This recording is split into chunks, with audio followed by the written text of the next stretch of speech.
Good afternoon, ma'am, and my dear friends. Today, I am going to present the first biopharmaceutic and pharmacokinetic seminar on the topic application of pharmacokinetics. And me myself, Yuvraj Ragnik, Karnataka College of Pharmacy. Let's go through the contents. Next slide.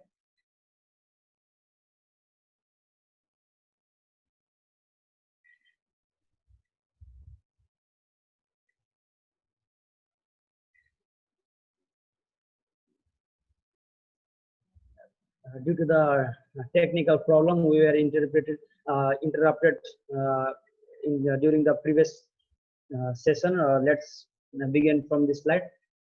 Evaluation of modified release drug product in vivo in vitro in vivo correlation IVIVC. Uh, Actually, in vitro dissolution is a process of release of drug from the dosage form as a measure as form as measures in vitro dissolution apparatus, whereas in vivo dissolution is the process of dissolution of the drug in a GI tract. This in vitro dissolution and in vivo dissolution, this relation is correlated, and the evaluation of and the evaluation of modified drug release are evaluated.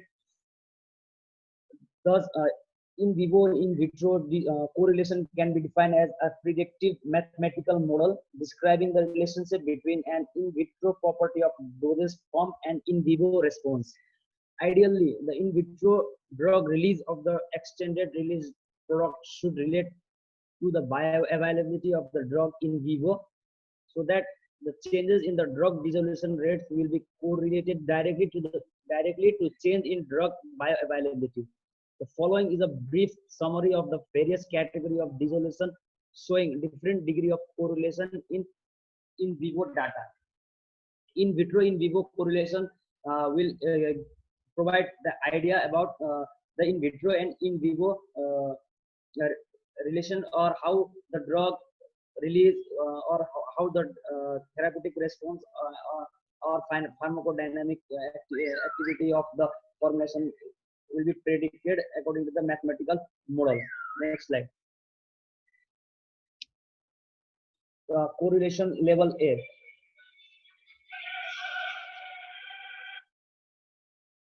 Level A is the highest level of correlation in which 1:1 relationship between in vitro co-dissolution and in vivo bioavailability is demonstrated. Level A correlation is especially a deconvolution method. In this method, it is also a point-to-point correlation and is estimated by a two-step procedure. In first one, in first step is the comparison between the fraction of drug absorbed and the fraction of drug dissolved, and followed by the deconvolution. Means in this level we have two functions, the output function and the input function, where we have the input function, where the input function has to be determined, whereas we have the output function. In this case, the output function is the plasma blood concentration, whereas the input function is the dissolution data as the input function. In this case, in vitro dissolution curve is compared directly to the percentage of drug absorbed calculated from the plasma drug concentration time curve using a pharmacokinetic model or a model independent model. By using the pharmacokinetic model, the percentage of drug absorbed will be calculated on the basis of plasma drug concentration time curve. It is the most informative and recommended level for the in vitro in vivo correlation study. Next slide. The percentage of drug absorbed may be calculated by the Wagner, Nelson, or Riegelmann procedure. The main advantages of a level A correlation is the quality control procedure in the in vitro dissolution or drug release test is predictive of drug performance in vivo. Next slide.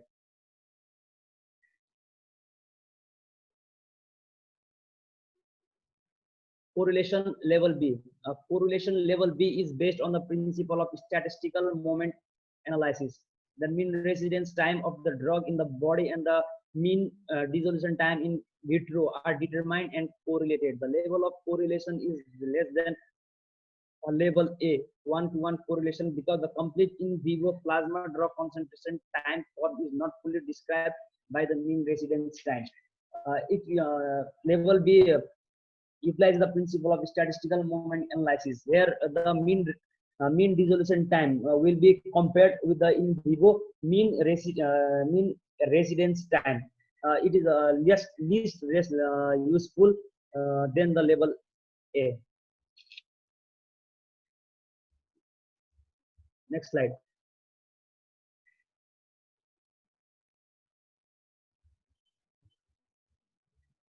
Correlation level C.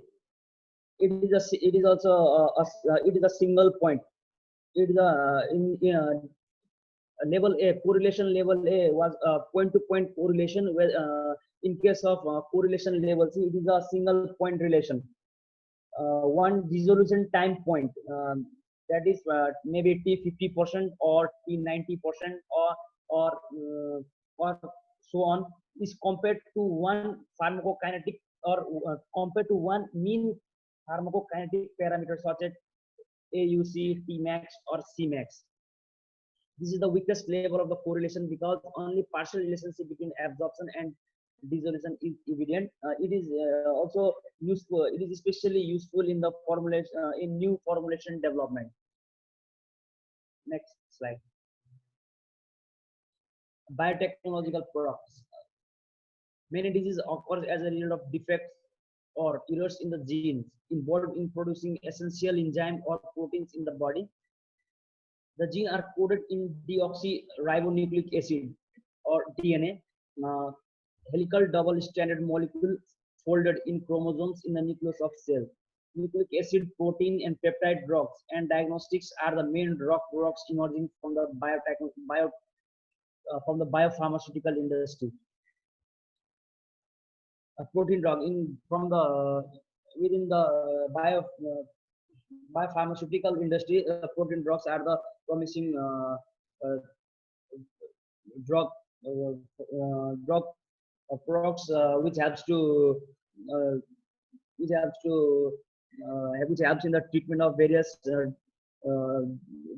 deformities or some of the infections from infection or from other diseases.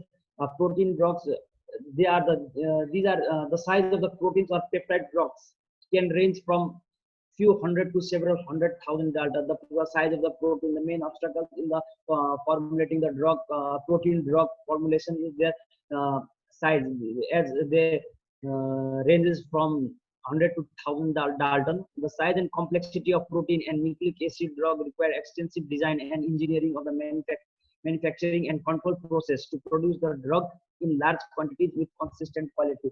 Due to their size and complexity of the protein has restricted the designing of the formulation, and especially these protein drugs have the problems in their stability issue also.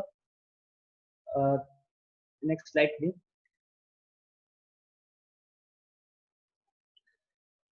These are some of the samples which have been these are the drugs or sample which have been approved as a recombinant drug and their indication, pharmacokinetics, and we are introduced company and the trade name. There are some drugs which have been listed here in this slide.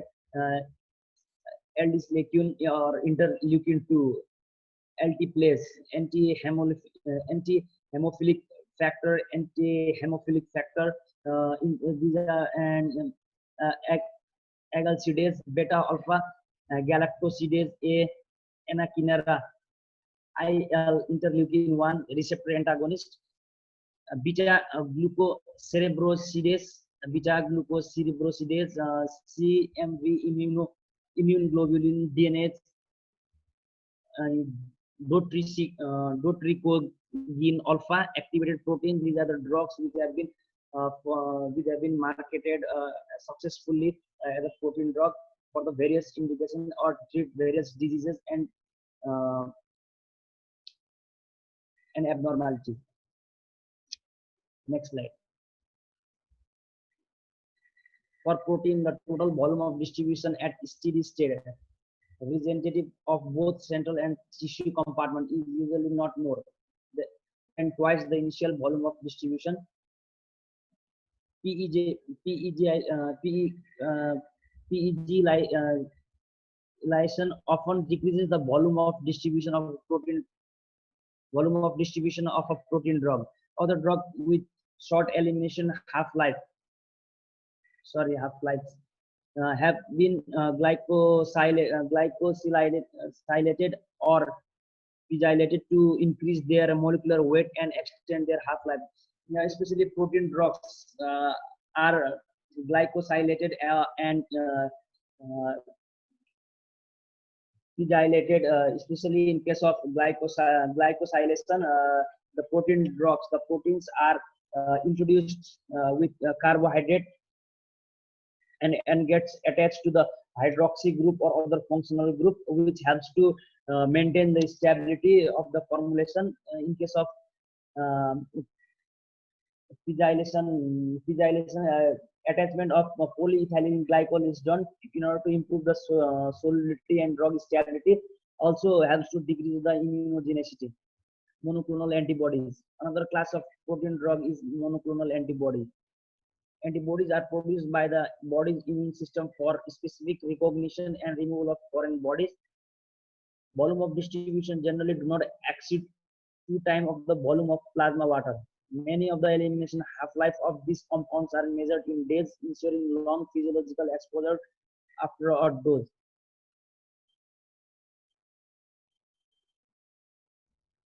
Application of monoclonal antibodies.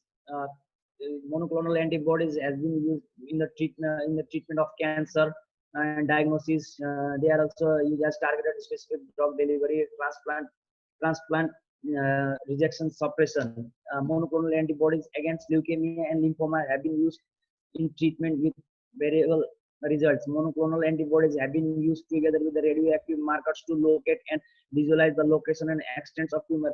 Monoclonal antibodies have been used in the following such as cancer treatment and diagnosis, imaging diagnosis, target specific delivery, which have been used as a remarked formulation for the treatment of many diseases. In case of monoclonal antibodies, gene therapy will be briefly discussed in the next section by Akhilesh Mishra. This is the surface information which I have been providing you. Gene therapy. Gene therapy refers to the pharmaceutical product that delivers a recombinant gene to the somatic cell in vivo. The therapeutic approach in gene therapy is often the restoration of defective biologic function within cell or enhancing existing functions such as immunity, as in frequently seen in inherited disorder and cancer. Gene therapy is the restoration or removing the defective gene and replacing the defective or altered gene or the recombinant gene with, into the somatic cell in vivo. Next slide. Two main approaches have been used for in vivo delivery of recombinant DNA. First is virus-based approach, and second is non-viral based approach. In case of virus-based approach, it is one of the successful gene therapy system available today are viral vectors. Viral vectors which are used for the virus-based approach are retrovirus, adenovirus, adeno-associated virus, herpes virus, pox virus, human foamy virus, and lentivirus. It involves replacing the viral replicative genes with the transgene and then packaging the recombinant DNA into the viral particle. All viral vector genomes have been modified by deleting some areas of their genome so that their replication becomes rearranged, and it makes them more safe by altering or by replacing their viral replicating genes with transgene. This viral Viral vectors can also be used for the treatment of disease, especially in the cancer and any other non-viral approach. Non-viral system comprise all the physical and chemical system except the viral system. In non-viral approach, viral system except viral system, the physical and chemical systems are used. Generally include chemical methods such as cationic liposomes and polymers. Physical methods such as physical method include such as gene gone, electroporation, particle bombardment, ultrasound utilization, and magnetification. Efficiency of this system is less than the viral system in gene transduction, but due to the cost effectiveness, availability, and more importantly, less induction of immune system and no limitation in size of transgenic DNA compared with viral system, have made them more effective for gene delivery than non-viral delivery system to date. Next slide. Physical methods of non-viral gene delivery. Naked DNA. Naked DNA alone is able to transfer a gene 2 to 19 kb into skin, thymus, cardiac muscles, and especially skeletal muscles and liver cells by directly injected.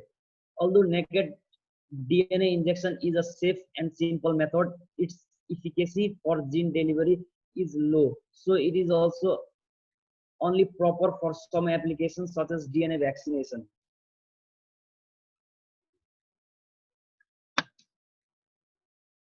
DNA particle bombardment by gene gun. DNA particle bombardment by gene gun is an ideal alternative technique to injection of naked DNA.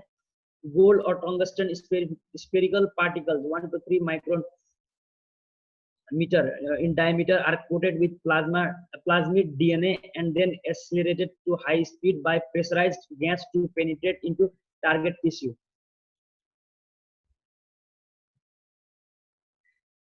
Targeted drug delivery. Targeted drug delivery or site-specific drug delivery refers to the drug carrier system that place the drug at or near the receptor site. Generally, site-specific drug delivery is classified into three broad categories or drug targeting. Targeted drug delivery releases its therapeutic agent, a therapeutic drug into the specific target tissue or cell. They are classified into first order targeting, second order targeting, and third order targeting. In first order targeting, it refers to the drug delivery system that delivers the drug to the capillary bed of the active site. In first order targeting, the therapeutic drug will be released in the capillary bed, and it will travel to the whole capillary and will act on the target site.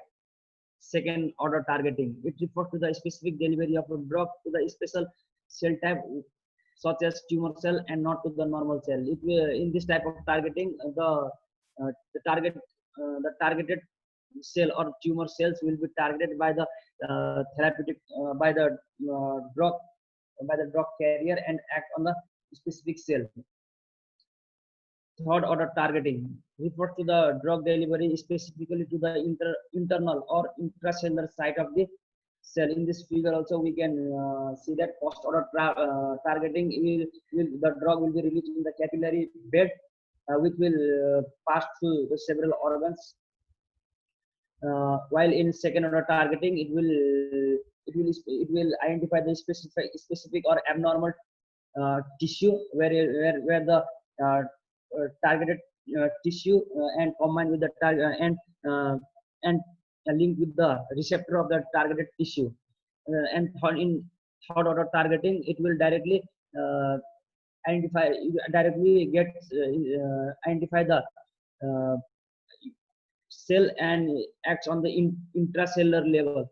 And similarly, fourth order targeting is also there where it especially targets the molecular level, but generally we can consider the first order, second order, and third order targeting. General consideration in targeted drug delivery. What are the main things which should be considered during the targeted drug delivery system? Consideration in the development of site-specific or targeted drug delivery system include the anatomic and physiologic characteristics of the target site, including capillary permeability to macromolecules and cellular uptake of the drug, the physiochemical characteristics of the therapeutically active drug, the physical and chemical characteristics of the carrier, the selectivity of the drug carrier complex, any impurities introduced during the conjugation reaction linking the drug and the carrier that may be immunogenic, to be toxic, or produce other adverse reactions. These are the consideration for the targeted drug delivery. Next slide. A pharmacokinetic and pharmacodynamic relationship. It has been said that the pharmacokinetic describes what the body does to the drug, includes absorption, distribution, and elimination, while the pharmacodynamic measures what the drug does to the body, that is the therapeutic or toxic effects. The entire science of the pharmacokinetics is predicted on the observation that for most drugs there is a correlation between the drug response and the drug concentration in the plasma. This correlation is not, however, a linear one. In fact, for most drugs, a sigmoidal or S-shaped relationship exists between these two factors. As we think that the pharmacokinetics and pharmacokinetic means the response of the drug and concentration of drug is linear, but in actual this relationship exists in a sigmoidal, as we can see in the graph between effect and the plasma and the drug plasma concentration. For instance, there will be a linear relationship, but after the certain concentration, after the certain point of the concentration, the effect of the drug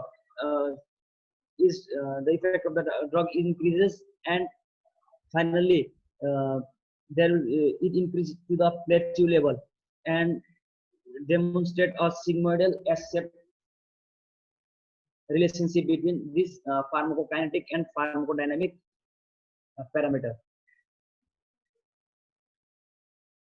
Therapeutic and toxic effect versus concentration.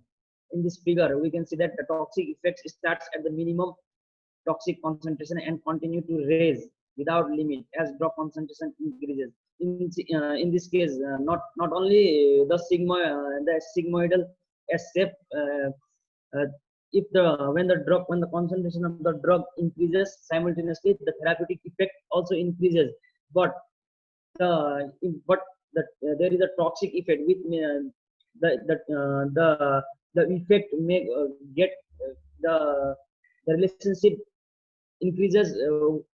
The toxic effect also increases with increase in the concentration of the drug. At any given time, the fraction of a drug's maximum possible pharmacological effect, that is E by Emax, is related to the concentration of the drug at the effect site at that same time, CE, by the following sigmoidal expression. There is given the formula. Actually, the maximum pharmacological effect at the given site is dependent upon the concentration of the drug present on the effect site or the target tissue. From this equation, we can also find the concentration of the effect at the site of the drug, which will produce the maximum effect, and denotes the sigmoidity of the science of the pharmacokinetics allow us to determine a drug dose and dosing interval to achieve and maintain a plasma drug concentration within the therapeutic range. Pharmacokinetic, by the study of the pharmacokinetic, we can determine the drug dose and drug dosing interval to maintain the plasma drug concentration in a therapeutic range. We can also predict the time course of plasma drug concentration over time, observing fluctuation and deciding when a declining concentration become low enough to require the administration of another dose. We can also get or gain the idea about the maintenance, about the loading dose and the maintenance dose. For some drugs, we can link the parameter and equations of pharmacokinetic to those of pharmacodynamics, resulting in a pharmacokinetic pharmacodynamic model which can predict pharmacological effect over time. Drug interaction. A drug interaction may be defined as the pharmacological activity of one drug is altered by the concomitant use of another drug or by the presence of some other substance. Drug interactions includes there may be various kinds of drug interaction, which includes drug interaction, food drug interaction, chemical drug interaction, drug laboratory test interaction, drug disease interaction. A large fraction of clinically significant drug interactions are mediated by one of the following: change in the intrinsic clearance of free or unbound drug, change in the free fraction of the drug in plasma, change in the blood flow to the liver. These are the uh, these are due to this three of the criteria or reasons, large amount of the drug interactions are are occurred in the body. The effect of protein binding interactions. What is the effect of protein binding interaction on the various pharmacokinetic as well as pharmacodynamic uh, aspect? Drug may bind to a greater or lesser extent to the macromolecules found in the blood. The resulting drug macromolecule complex is too large for the drug to be able to occupy its receptor and exerts a pharmacological response. Due to this protein drug or protein macromolecule binding, the complex becomes abundant so that the drug may not exert its pharmacological response to bind its it does not get the opportunity to bind to the receptor and exerts a pharmacological response. The major drug binding protein is albumin, a protein that is present in the blood normally at a concentration of approximately 4.5%. Albumin binds both anionic and cationic drugs. Albumin both binds both the anionic and cationic drugs, and since the abundance of albumin is approximately 4.5, therefore it binds to the drug. And due to this and due to the its property of albumin, it can bind both the anionic and cationic drugs. Other macromolecules that may play a role in binding of drug include lipoprotein, some for some lipophilic drug, and globulin for corticosteroids. A large increase in the free concentration of drug can ensue, with a resulting increase in therapeutic or toxic effect. This effect is more pronounced in case of highly bound drug. The degree to which an increase in the fraction of drug unbound to the plasma will tend to increase a drug's apparent volume of distribution is dependent on the size of the ratio of fraction of drug unbound to the plasma to the fraction unbound to the tissue. Due to the degree of binding of drug to the protein, there's